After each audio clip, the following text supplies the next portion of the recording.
Scooby-Doo Night of 100 Frights. When you look at this game, what do you see? On the surface, you probably just see a licensed kids game from the 2000s, a game filled with nostalgia, but is now just a relic of the past. In reality, however, this game harbors an incredibly optimized speedrun with an abundant amount of game-breaking glitches and huge level skips. In just the past 2 years of Frights speedrunning, the 80% world record has gone down 11 minutes, with multiple route changes and speedrunners optimizing the game. So after so much optimization and time saved, you think the community has found everything, right? Wrong. Just this month, a trick called Hedge Key Early, originally thought to be TAS only, was performed RTA for the first time, saving 4 minutes in a warpless speedrun. It just goes to show that Frights speedrunning could be even faster. While the community has dug very deep to get to the kind of speedrun we've seen today, there are some theories for skips or tricks which, if found today, would change every category in the game. If even one of these theories were to be utilized effectively or even found, it would be a legendary pinpoint in Frights history. These are the theoretical skips of Scooby-Doo Night of 100 Frights.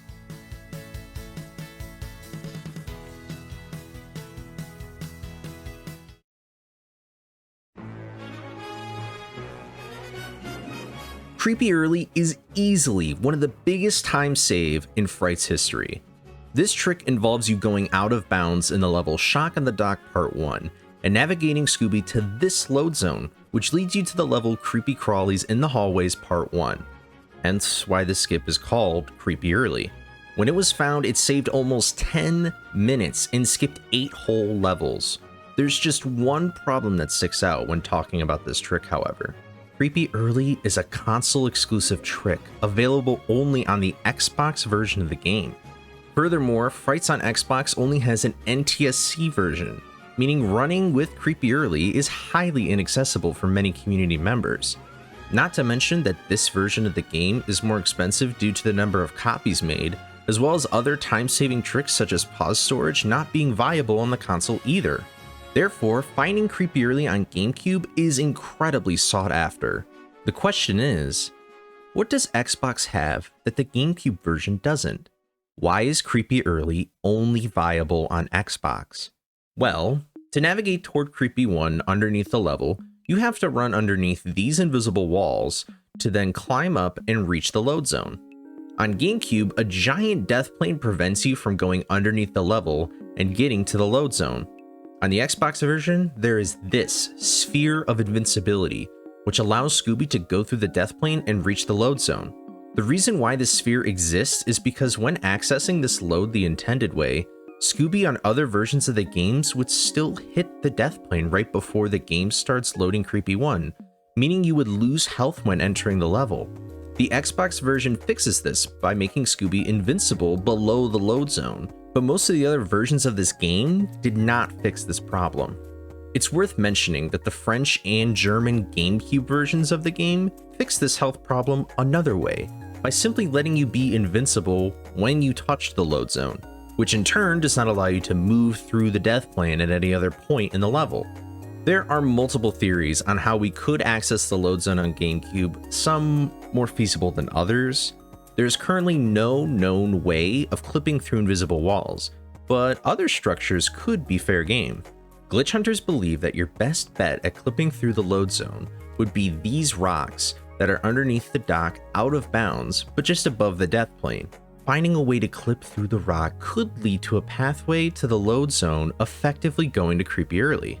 If GameCube Creepy Early becomes a reality, not only will all the categories for the game no longer be split apart, but it's estimated to save up to a minute compared to doing Creepy Early on Xbox because of GameCube exclusive tricks, better loads in some areas, and faster movement not viable on Xbox. Creepy Early on GameCube has been sought after for a majority of the speedrun's existence, and if you'd like to learn more and go in depth into the history and world records earned with Creepy Early, check out a video made by my good friend Mortal that goes through everything in detail, link in the description.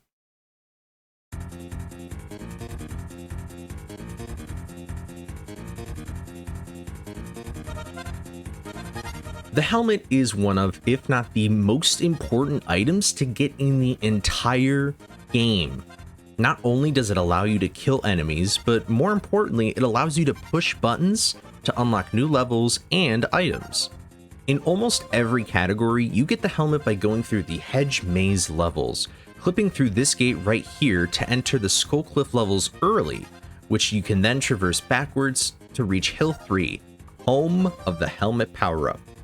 Overall, going through these levels and collecting the power-up takes around 5 minutes in the any % speedrun. But right by the helmet on top of the hill is a shortcut that leads back to the first hedge level. This shortcut is blocked by a gate which only opens on the side from Hill 3. It is possible to clip through this gate with the use of lag clips, in which you pause and unpause the game rapidly while charging. This causes the game to lag and Scooby to clip through the gate. The reason why lag clips were necessary to clip through this gate rather than this one is due to the solidity value for each gate. As you can see, the value for the hedge gate to hill is higher than the one here for the Skull Cliff levels. However, all lag clips are now banned in runs due to the similarities in the game's physics engines to Frights' successor, SpongeBob SquarePants' Battle for Bikini Bottom. In BFBB, it was found that a dirty or scratched disc made lag clips significantly easier. Furthermore, in BFBB, there were certain versions of consoles that made lag clips more consistent, which also seemed to point true with other Heavy Iron games, which included Scooby. So, it was eventually decided to ban lag clips due to only a few runs having lag clips to avoid any possible or more complicated problems with lag clips in the future. Hedge gate clips saved you from going through 7 levels and reaching the helmet in just 30 seconds from entering Hedge 1. Currently, no other method of clipping through the gate has been found due to its solidity. There is also no out of bounds at this time either, which would be useful since you can access the shortcut from outside as well. There are multiple locations where Scooby is close to clipping out, but not quite enough to make it through. It's worth mentioning that very few people have actually been able to clip through this gate without the use of lag clips. However, no consistent way has been found, and those who have clipped have never been able to replicate it. It's also worth mentioning another gate clip once viable through lag clips called Gust Clip. In the level Gust 1, you can enter through this door at the very start to enter the level Cellar 3. Immediately you will encounter a gate here with a solidity equal to the hedge gate, which currently has no way to consistently clip through other than lag clips. This gate has also been clipped through without lagging the game, but just like hedge gate clip, it's inconsistent and barely replicable. This gate clip would save time in all monster tokens and likely 100%, which would save multiple minutes in each category by skipping or going backwards through the cellar and gust levels. It's good to know about this gate simply because if someone were to find a way to consistently clip through one of these gates, it's likely the method could be done to the other gate. Although the use of lag clips is illegal for speedrunning, there is still many ways to possibly get past these two gates. For this theoretical skip, it almost feels like the puzzle pieces are there to make it viable. Someone just needs to put everything together.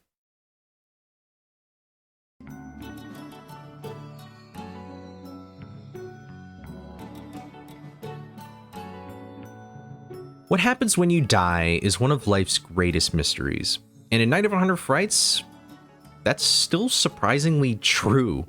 There are many odd things that can happen with Scooby dying, ranging across all versions of the game, but one trick runners have found with lots of potential is a 1-frame death jump. This trick isn't as simple as it may seem. When Scooby dies, you jump right before the game reloads you back into the level. This jump is way different from just any normal jump, however. But before we talk about that, we have to talk about how Scooby dies. See, Scooby is actually divided into 2 pieces, his head and his body. When Scooby dies, these pieces become detached. Me? You think this is funny? In a cosmic sort of way, yes. Well, Mr. Funny Man, is this how you get your sick kicks? What? It's just an ordinary crabby... The reason why this happens and everything that occurs once this happens is still currently being investigated, but what we do know is that the location of Scooby's head is dependent on Scooby's body. So, when you respawn, Scooby's body returns to his respawn point first, and then following that is his head.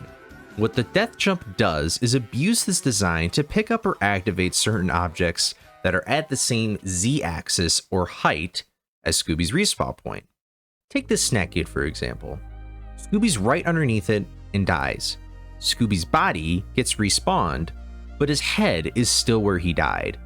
So, if you were to jump at the right moment, normally when the music stops during the fade out, Scooby's head will jump up while going up to the z-axis he's respawning at, allowing him to activate the snack gate. This could be done for anything Scooby can interact with, from monster tokens to save machines. What gets even more interesting is when you do this with checkpoint triggers. Checkpoint triggers in this game are different from other loading points because instead of the trigger just being a single point in the level, the trigger is actually a whole area, as you can see here in Skull 4. With this, you can actually get an item within multiple points on the z-axis depending on where you entered the trigger from. What's even more interesting about checkpoint triggers is that every time you do a death jump, you gain height every single time until you reach the top of the trigger. This allows you to get some pretty crazy height and even get out of bounds seen here in Skull 4 as well. While this trick has been done RTA and has tons of potential, the theories for this trick more so come into light when figuring out how to apply it effectively into a speedrun. Currently, no runner has used a run with the death jump for any trick or to bypass anything in the game. Perhaps one day in the future, previous tricks such as Creepy Early or Hedge Gate Clip will be done by doing a one-frame death jump. But that would be a video for another day.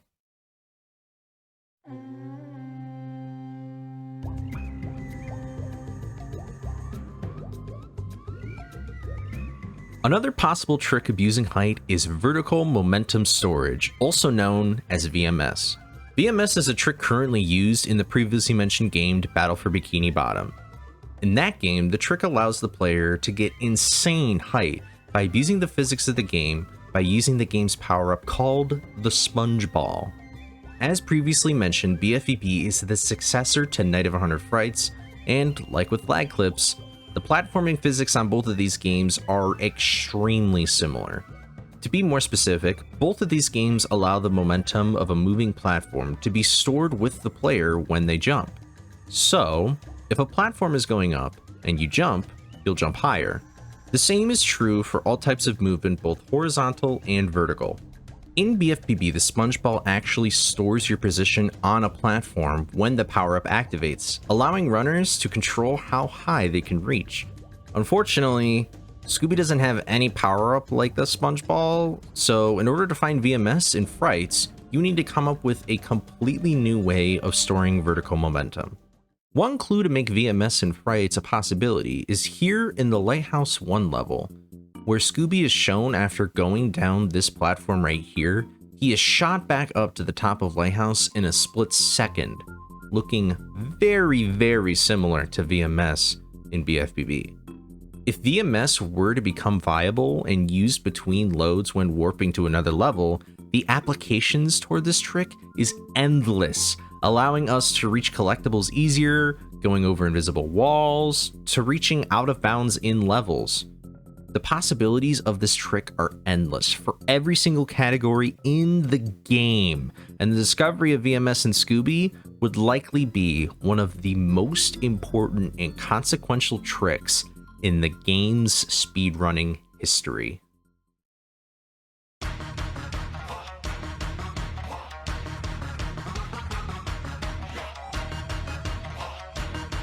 In order to traverse through other parts of the game, you're required to unlock them by paying a snack gate.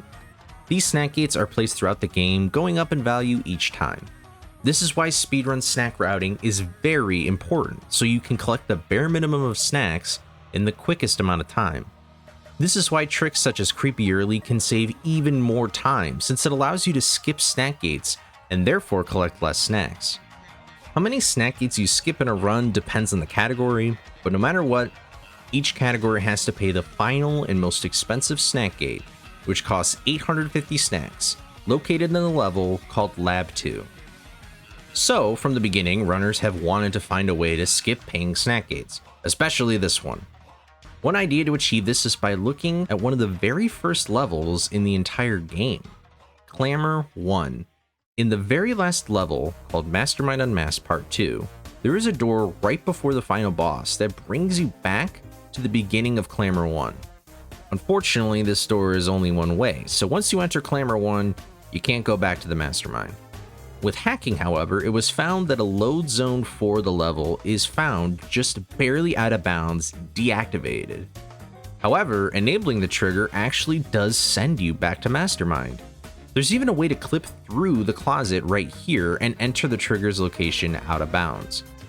So, if you were able to hit the trigger in some way and trick the game to enable the load zone somehow, you could reach the end of the game by collecting only 25 snacks.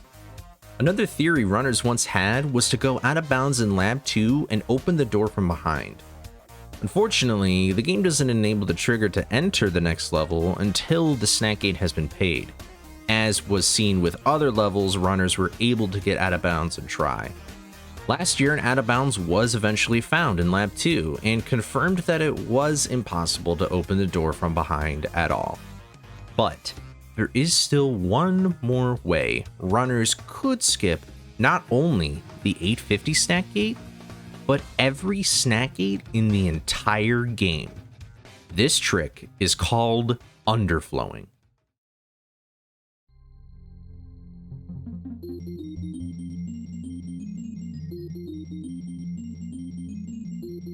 If you're familiar with programming or have seen other speedruns that use underflow, then you might already see where I'm going with this. If not, here's a simple explanation of how underflowing works.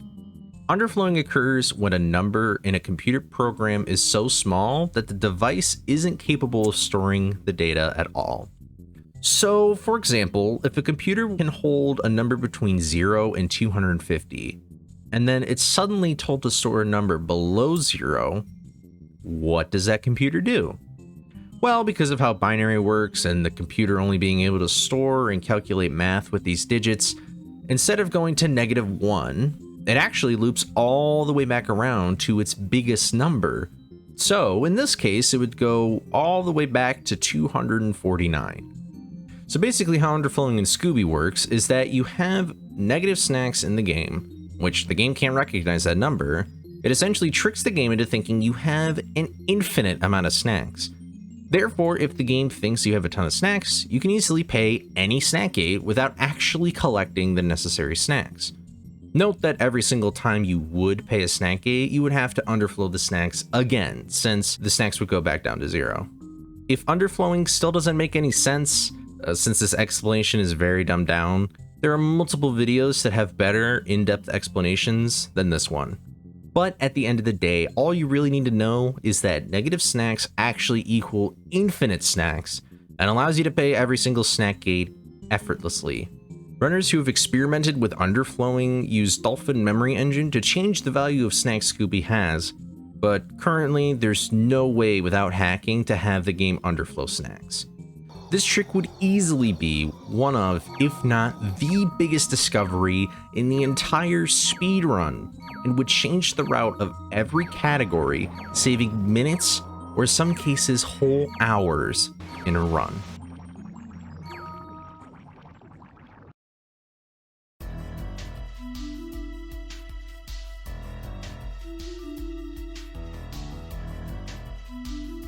Thanks to tricks like Fishy Skip, Redbeard Skip, and Green Ghost Skip, there are only 5 items you absolutely have to collect in order to reach the Mastermind and beat the game. These items are the map, shovel, springs, helmet, and the Super Smash. The map is needed to unlock the shovel power-up, as well as performing pause storage, a trick that lets you warp from the pause menu by unplugging the controller and quitting the game at the same time. The shovel allows you to grab the key to unlock the fishing village section of the world. The springs give Scooby a double jump, the helmet lets you kill enemies and push horizontal buttons, and last but not least, the Super Smash lets you kill enemies and push vertical buttons. So, you might be wondering, how is a Super Smashless run even something to consider? Well, there's actually only 2 instances we absolutely have to use the Super Smash for at this time. Both are right at the very end of the run. The first instance is to turn off the electric floors in Lab 1. Currently, there is a way to get out of bounds by clipping out at the beginning of the level. Unfortunately, you will not only have to deal with a terrible camera throughout this whole process, but it's also only known to be possible with the umbrella, which we wouldn't collect by skipping the Gringos boss fight. Another thing to point out is that you actually can step on the electrified floor with iframes, but there's an invisible wall blocking the way to the door to the next level. This wall only disappears when the button is pressed and the electricity is fully turned off. Throughout the rest of the level, there are tons of areas with wonky collisions, so perhaps another out of bounds could be found. All in all, for this hurdle to be jumped over, more research will need to be done. It's also worth mentioning at this point, if 850 skip were to be done with the closet in Clamor 1, as mentioned earlier, this would bypass this button, and we would be one step closer to do the run smashless. Unfortunately, however, there is one more hurdle we need to jump over before beating the game without the Super Smash. The Mastermind boss fight. In the first part of the boss fight, the Mastermind sends 3 phases of enemies at you. After each phase, you press these 2 buttons to move on to the next phase. These enemies consist of the Funland robots and the Space Kooks. You need the Super Smash to kill the robots, since you must hit them when they're knocked down. The Space Kooks, however, can just be defeated with the helmet, thankfully. The good news is we have found ways to skip 2 of these phases. For the first phase, we clip through this wall to avoid the phase activating, and for phase 3, we time the button presses just right to trick the game into thinking we beat the wave of enemies. All this leaves us is with the second phase of enemies, with 2 robots and 3 Space Kooks. 2 possible ways we could skip this phase is to find another way to trick the game into beating the phase using the buttons. What makes this more difficult than before is that the buttons from the first to second phase don't stay pressed in nearly as long as they do later, so the method would have to be completely different. Another way could be figuring out how to defeat the robots without the Super Smash, which currently doesn't seem as likely, but as you recall, death in this game is a mystery, so it's not crazy to possibly find a way to do this. So, after this long explanation, those are the only instances you absolutely need to use the item. So, there might be ways to eliminate the need to use the power-up, and therefore skip collecting the item and skip 3 levels, saving an estimated 3 minutes in the any% speedrun. For anyone to find this would certainly make the any% history even more interesting.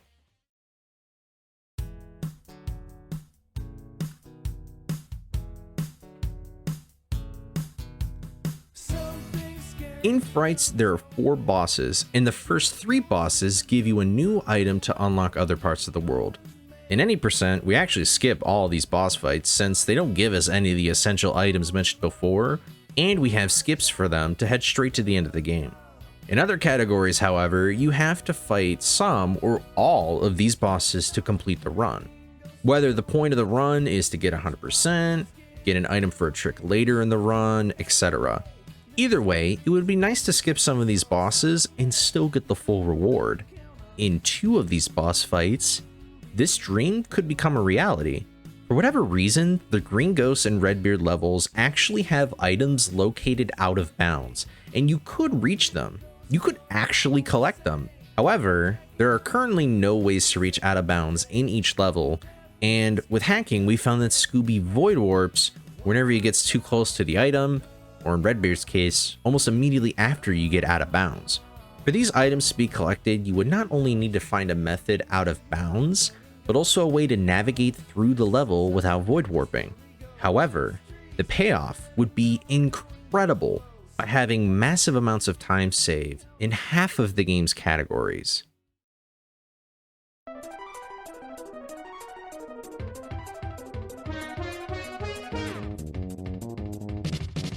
Pause storage is a trick done in many speedruns, and Scooby is no different. As previously mentioned, pause storage in Frights works by quitting the game and pulling the controller out of the console at the same time. By holding the pause button and plugging the controller back in, a second pause menu shows up over the initial. Except, this second pause menu has the special ability to warp through the map. This means you have a portable warp gate, and you can warp to any other unlocked warp gate at any time.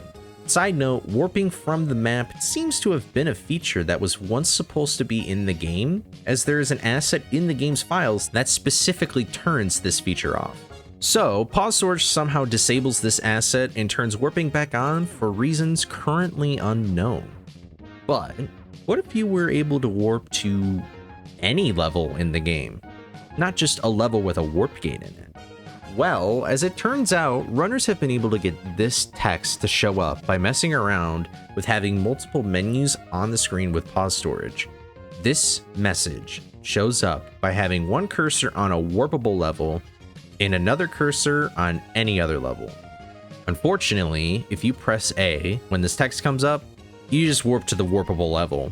However, this could be a clue that warping to any level in the game is a possibility. If the ability to warp to a level you previously haven't been in is also unlocked, then the possibilities are endless for routing and time save. If you're curious about learning how to do pause storage for yourself, then you can check out my tutorial linked in the description and learn this trick in just 4 minutes. But before you do that, there's actually another way we could warp to some levels without any warp gates, all right in the very first level of the game, Mystery Machine 1.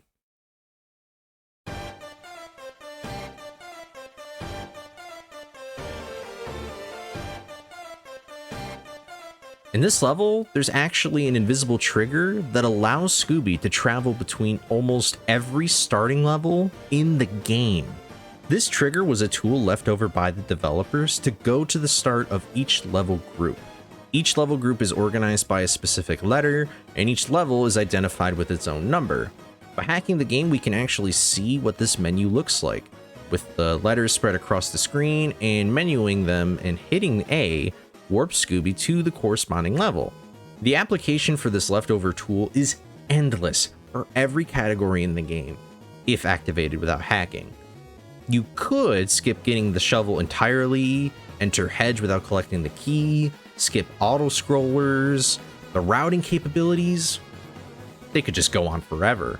While this trick being viable is a long shot, it's always nice to dream big about what the game's speedrun could look like if the research is done. And on that note, thank you for watching. I hope you enjoyed learning about all these crazy speedrunning theories as much as I did. If you like this content and want more fun videos like this, please let me know by hitting the like button or comment down below. I definitely want to make more videos like this in the future, so feedback is welcome. If you want to see more of Frights speedrunning and hear my pretty little voice, why not subscribe to see my latest runs and videos? I'll also link other runners mentioned or used footage from in the description, along with my Twitch link if you want to watch me run this game live. Anyway, appreciate you for sticking around, and thank you so much again for watching.